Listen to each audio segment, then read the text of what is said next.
31 मई 2025 को शुक्र का राशि परिवर्तन होने वाला है और इस राशि परिवर्तन का प्रभाव सिंह राशि के लोगों के जीवन पर किस तरह से होगा, चलिए जानते हैं विस्तार से। जय माता दी दोस्तों, आप सभी का स्वागत है हमारे YouTube चैनल अमृता एस्ट्रो में। और आज की इस वीडियो में मैं बात कर रही हूं शुक्र, जो कि भौतिक सुख, लग्जरी चीजों के कारक कहे गए हैं, उनके राशि परिवर्तन के प्रभाव के बारे में। देखिए, शुक्रदेव ना पिछले लगभग 95 दिन से यानी कि 95 डेज से मीन राशि अपनी उच्च की राशि में विराजमान है और अब इतने दिनों के बाद उनका राशि परिवर्तन होने वाला है। वैसे तो जो शुक्र की एक राशि से दूसरी राशि में जाने की जो गोचर का जो समय होता है वो लगभग 23 दिन का होता है, लेकिन अभी जो ये टाइम निकला 28 जनवरी को शुक्रदेव ने मीन राशि में प्रवेश किया था, जो उनकी उच्च राशि थी। साथ में कई तरह के योगों का निर्माण हुआ इन 95 दिनों में, लगभग 3 महीनों में।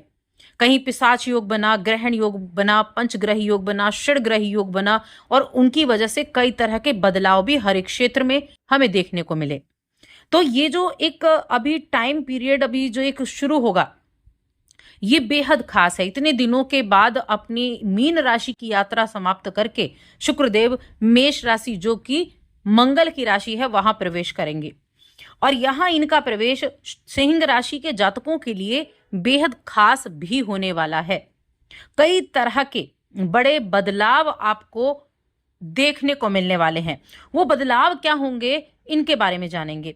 देखिए, शुक्रदेव क्या है? शुक्रदेव जो है ना, वो हमारे भौतिक सुखों के स्वामी है। जिस चीज का भी आप अनुभव, सुख का अनुभव करते हैं, चाहे वो भौतिक हो, शारीरिक हो, वैवाहिक सुख हो, वो शुक्र की देन है। या फिर लग्जरी चीजें हो, भोग विलास की चीजें, शोहरत हो, कला से जुड़ी हुई चीजें हो, सौंदर्य हो, रोमांस हो, फैशन डिजाइनिंग हो, तो ये सारी चीजें शुक्र के अंतर्गत आती हैं। इनके कारक शुक्रदेव माने गए हैं। तो इतने जो हमारे जीवन में धन की इंपॉर्टेंस है, सारी चीजें धन से आती हैं, तो धन देने वाले, तो इनका ये गोचर प्रभावशाली रहेगा ही रहेगा। लेकिन किस तरह से होगा, क्या चीजें अच्छी होंगी, क्या किन चीजों में सावधानी रखनी है, ये जानते हैं। तो सबसे पहले तो चैनल पर पहली बार आए तो सब्सक्राइब जरूर कर लें। और देखिए, मेष राशि में जब शुक्रदेव आएंगे तो मेष राशि के अंदर ना 3 नक्षत्र होते हैं। कौन कौन से नक्षत्र होते हैं? अश्विनी, भरणी और कृतिका। इनमें से जो भरणी नक्षत्र होता है वो होता है शुक्रदेव का, तो शुक्रदेव अपने नक्षत्र में भी आएंगे। अब ये किस तरह का रिजल्ट देंगे? शुक्रदेव का जो गोचर है वो आपके 9वें भाव में होगा, भाग्य भाव में, और भाग्य भाव में बैठकर शुक्रदेव अपनी ही राशि को देखेंगे, जो कि तीसरे घर में पड़ती है, तुला राशि। अपनी राशि को देखेंगे तो ये समय अच्छा रहेगा, भाग्य में प्रबल करने वाला। और 10वें भाव के स्वामी भी हैं, तीसरे भाव के स्वामी भी हैं, तीसरे भाव को देख भी रहे हैं, तो स्थिति जो है वो अच्छी बनने वाली है। तो भाग्य का साथ मिलेगा, नैतिकता आपकी होगी, आपको अधिक लाभ के योग बनते हुए दिखाई दे रहे हैं। और अगर भाग्य का भाव हम देखें, 9वां भाव क्या होता है? गुरु बृहस्पति यहाँ के कारक होते हैं और ये दैत्य गुरु शुक्राचार्य हैं। तो इस समय अवधि में आप यात्राएं कर सकते हैं। तीर्थ स्थल की यात्राएं ज्यादातर रहेंगी, क्योंकि 9वां भाव क्या आपके तीर्थ स्थान को दिखाता है, लंबी यात्राओं को भी दिखाता है। तीसरे पर दृष्टि है तो छोटी यात्राओं को भी दिखाता है।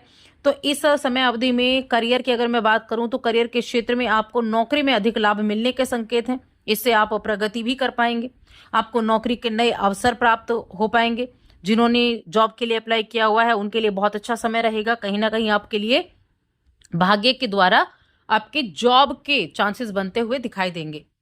वित्तीय स्थिति की मैं बात करूं तो अच्छी मात्रा में धन कमाने का योग आपके लिए बना हुआ है। इसके साथ ही पैसों की बचत भी आप कर पाएंगे, पैसों की बचत करने का भी यहां योग आपके लिए बना हुआ है। वित्तीय स्थिति अच्छी रहेगी, बिजनेस अच्छा रहेगा, नए ऑर्डर आपको इस समय अवधि में मिल सकते हैं, जिससे आपको उच्च मुनाफा मिल पाएगा, उच्च मुनाफा कमाने में आपको मदद मिलेगी। निजी जीवन की मैं बात करूं तो निजी जीवन में आपका और आपके जीवन साथी के बीच में तालमेल अच्छा देखने को मिलेगा। देखिए, जो शुक्रदेव हैं वो प्रेम के कारक हैं, विवाह के कारक भी हैं, रिश्तों को मेंटेन करने का काम करते हैं। तो ये इनका काम होगा कि ये रिश्तों पर आपको फोकस करना सिखाएंगे, आपके और आपके पार्टनर के बीच में आपके अच्छे तालमेल को बनाएंगे, जिससे आप सुख का आनंद ले पाएंगे। इस समय आपका स्वास्थ्य बेहद अच्छा रहेगा, एनर्जी होगी, उसी एनर्जी के साथ आप अपने कार्य को कर पाएंगे। सिंह राशि के जातकों के लिए ये समय अपने संवाद और अपनी बात दूसरों तक पहुंचाने के मामले में हो सकता है थोड़ी मेहनत करनी पड़ जाए, लेकिन बात अच्छी ये होगी कि आपका भाग्य आपका पूरा साथ देने वाला है। भाग्य मजबूत रहेगा। भाग्य मजबूत है तो चीजें कहीं ना कहीं आपके एफर्ट और आपके भाग्य के द्वारा आपको दिखाई देंगी, मिलने वाली हैं। करियर में इस समय अवधि में किस्मत प्रबल रहेगी। उच्च अधिकारियों का समर्थन आपको लगातार मिलता रहेगा, लगातार आपको प्राप्त होगा। आर्थिक स्थिति हो गई, आपका करियर हो गया, शुक्र का प्रभाव आपके छुपे हुए अनजाने स्रोतों से आपको धन लाभ कराएगा। ये समय आर्थिक रूप से भी आपके लिए फायदेमंद रहेगा और रिश्तों में भी आप धैर्य बनाकर भी रखेंगे। आपके अंदर जो भी है अपनी बातें उनके सामने खुलकर रख पाएंगे, यानी कि दिल खोलकर बातचीत करने का भी समय है, जिससे आप गलत फहमियों से बच सकते हैं। रिश्तों में गहराई आएगी। अपने हर एक रिश्ते को आप इंपॉर्टेंट समझेंगे।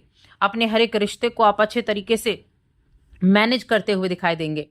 साथ में कोई मीडिया के फील्ड से जुड़े हुए हैं या मीडिया में काम करते हैं, या फिर आपका कुछ इस तरह का काम है कि आप फैशन डिजाइनिंग के फील्ड से हैं, कला से जुड़े हुए हैं। कला से जुड़े हुए हैं यानी आपको कोई पेंटिंग का काम है, आपका कोई डांस है, आपका सिंगिंग का काम है। इस तरह की जो चीज़ें हैं ना, ये इस समय अवधि में काफ़ी ज़्यादा अच्छी होने वाली है। बुटीक का काम है आपका, तो बहुत अच्छा समय आपके लिए ये रहेगा। वस्त्रों का काम है आपका, तो बहुत अच्छे काम आपके इस समय अवधि में चलने वाले हैं। और मंगल की राशि में ये गए हैं। मंगल इनके शत्रु है नहीं, कोई पापी ग्रह भी वहां नहीं बैठने वाला है, तो इसीलिए इनके द्वारा जो रिजल्ट है वो आपको अच्छे से प्राप्त होंगे, जल्दी प्राप्त होंगे शुक्रदेव के। और जो आपकी कुंडली का तीसरा भाव है वो शुक्रदेव का ही भाव है, जहां पर शुक्रदेव की दृष्टि रहने वाली है, यानी अपनी ही राशि को शुक्र देखेंगे नवम भाव में बैठकर।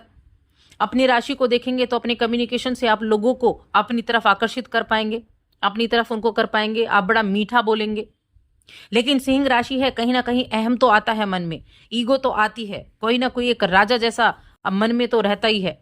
तो बस थोड़ा सा ध्यान रखेंगे जब भी आप किसी मीटिंग वगैरह में जाते हैं, कहीं आप ट्रेवल करते हैं, तो वाणी पर थोड़ा संयम रखते हुए काम करेंगे। यानी कि कम्युनिकेशन अच्छा रहेगा, लेकिन थोड़े से एफर्ट आप जरूर डालें, क्योंकि ये आपके लिए बहुत अच्छे रिजल्ट देंगे।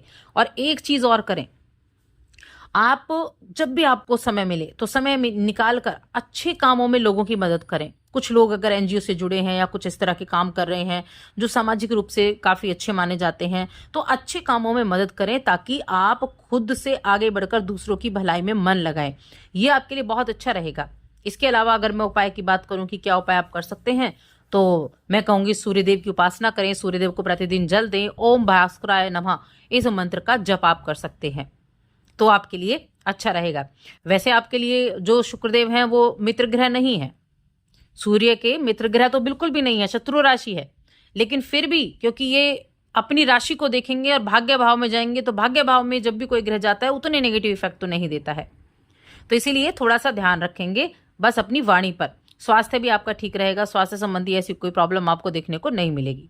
तो बस आज की इस वीडियो में इतना ही। वीडियो कैसी लगी हमें कमेंट करके